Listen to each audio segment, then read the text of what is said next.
శ్రీమాత్రే నమః.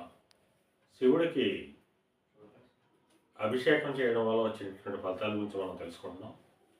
మెత్తని చక్కెరతో అభిషేకించినట్టయితే మానసిక శారీరక దుఃఖములన్నీ కూడా తొలగిపోతాయి.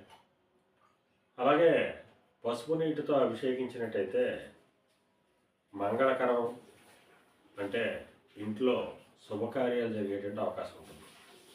కొంతమందికి ఎంత ప్రయత్నించేటప్పటికీ కూడా ఇంట్లో శుభకార్యం అనేటువంటి జరగదు. అటువంటి వాళ్ళు పసుపు నీళ్లతో శివుడిని అభిషేకించినట్టయితే శుభకార్యాలు నెరవేరేటట్టు అవకాశం ఉంది.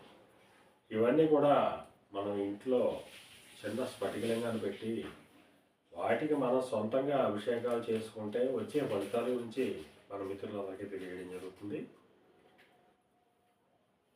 శ్రీమాత్రే నమః.